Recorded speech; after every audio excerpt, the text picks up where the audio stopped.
India ने अपने पुराने 29 लेबर लॉज को मर्ज करके सिर्फ 4 लेबर कोड्स बनाए हैं। इनका एम सिंपल है कि एम्प्लॉयज को प्रोटेक्शन, कंपनीज को सिक्योरिटी और लोगों को आसानी से लेबर लॉज समझ में आए ताकि लोग अपने हक के लिए लड़ सकें। सबसे पहला कोड है कोड ऑन वेजेस। इसके बाद पूरे इंडिया में मिनिमम वेज एक जैसे कैलकुलेट होगा। अब कंपनी सैलरी डिले नहीं कर सकती।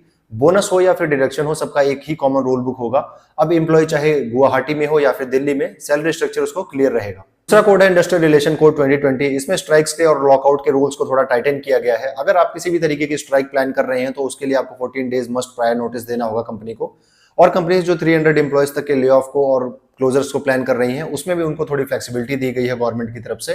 तो एम्प्लॉयज और एम्प्लॉयर्स के बैलेंस बनाने की कोशिश इस रूल में की गई है या इस कोड में की गई है। तीसरा कोड है सोशल सिक्योरिटी कोड 2020। इसमें एक बड़ा रिफॉर्म आया है जिसमें गवर्नमेंट अब पीएफ, ईएसआईसी, मैटरनिटी और ग्रेचुइटी को भी कवर करने का प्लान कर रही है। और इसमें सबसे बड़ा बेनिफिट्स होने वाला है अब गिग वर्कर्स को, जिनको सेफ्टी नेट के अंदर डाल दिया गया है, जो अभी तक सेफ्टी नेट से बाहर थे। गिग वर्कर्स जैसे डिलीवरी बॉयज, कैब ड्राइवर्स या फिर फ्रीलांसर्स को भी अब बेनिफिट्स मिलेंगे। फोर्थ कोड है occupational safety, health and working conditions code 2020। इस कोड में चाहे माइन वर्कर हो, चाहे लेबर हो या फिर कोई ट्रांसपोर्ट जॉब वाला एम्प्लॉय हो, सबको क्लीन टॉयलेट्स, ड्रिंकिंग फैसिलिटी और फिक्स्ड वर्किंग आवर्स की फैसिलिटी मिलेगी, जो एम्प्लॉयर्स को मैंडेटरी कर दिया जाएगा गवर्नमेंट के द्वारा। इसमें एक चेंज ये भी है कि वुमेन्स को भी नाइट शिफ्ट के लिए अलाउ कर दिया जा सकता है, पर एक स्ट्रिक्ट सेफ्टी रूल्स के साथ। गवर्नमेंट का मेन एम ये है कि इन 4 कोड्स की हेल्प से एम्प्लॉयर्स को प्रोटेक्शन और एम्प्लॉयर्स को एक सिंप्लीफाइड सिस्टम मिल सके।